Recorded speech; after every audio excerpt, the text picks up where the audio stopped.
I found out about Joni's affair on a Tuesday, not through some dramatic confrontation or lipstick on a collar, but through a credit card statement.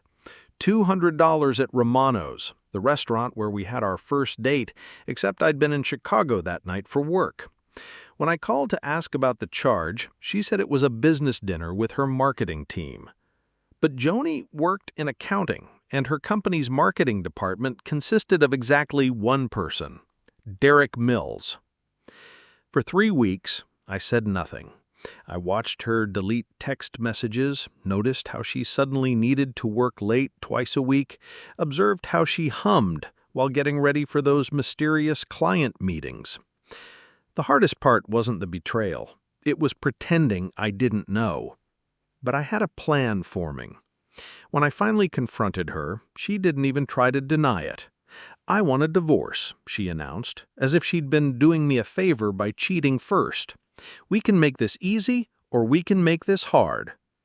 "Easy sounds good," I replied, which seemed to surprise her. During our first mediation session, Joni's lawyer came prepared with market analyses, property valuations, and what was clearly a strategy to maximize her take. They'd done their homework on our downtown condo, knew it had appreciated 20% in the last 2 years, understood its proximity to the new metro line made it highly desirable. "We're willing to let David keep the family home," Joni's lawyer announced magnanimously, "if he concedes the downtown property." The family home, a modest 3-bedroom we'd bought 7 years ago, versus the sleek condo we'd purchased as an investment. On paper, it seemed like a reasonable split. But then there was Uncle Frank's lot. "What about the inherited property?" my lawyer asked, consulting his notes. Joni actually rolled her eyes. "That piece of junk. He can have it. It's been sitting there for 15 years collecting weeds and property taxes." She wasn't wrong. Uncle Frank's acre lot in the Riverside district looked like something from a post-apocalyptic movie. The old house had been torn down years ago after a fire, leaving nothing but cracked concrete and stubborn dandelions. The neighborhood around it wasn't much better. Abandoned storefronts, a closed gas station, streets that the city seemed to have forgotten. "Actually, I'd like to keep that property. It has sentimental value." Joni's lawyer whispered something to her. She nodded and smiled. "That's fine with us," the lawyer said, "but to balance the settlement, David would need to assume the outstanding debt on the condo renovation loan." $12,000 in debt for a worthless lot. My own lawyer looked at me like I'd lost my mind. "Deal," I said. The paperwork took 6 weeks to finalize. During that time, Joni moved in with Derek. Apparently, their romance had progressed beyond clandestine dinners.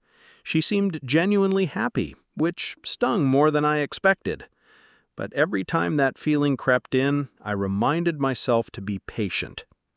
2 months after our divorce was final, the first letter arrived from Riverside Development Corporation. They were interested in purchasing my lot. The offer was modest, $50,000, but it got my attention. I didn't respond immediately. 3 weeks later, another letter, this time from Meridian Tech, offering $75,000. I'd done my research. The City Planning Commission had a comprehensive development plan for the Riverside District. 3 major tech companies were collaborating on an innovation campus that would span 40 acres. Phase 1 construction was set to begin in 8 months. The project had been in planning for 2 years, buried in municipal documents that no one bothered to read. Uncle Frank's lot sat directly in the center of the planned development. By month 4, I was fielding calls twice a week. The offers climbed, $100,000, then $150,000, then $220,000. I held out. Joni called me once during this period, drunk and crying about Derek. An old friend confided that he'd been cheating on her with someone from his CrossFit gym. "I made such a mistake," she sobbed into the phone. I almost felt sorry for her. Almost. Another offer came 6 months after our divorce was final. $480,000 for Uncle Frank's worthless lot. I accepted. The money cleared on a Friday. That afternoon, I drove past Joni's condo, my condo, and saw a for sale sign hung in a window. Apparently, after breaking up with Derek, she was unable to afford the mortgage payments.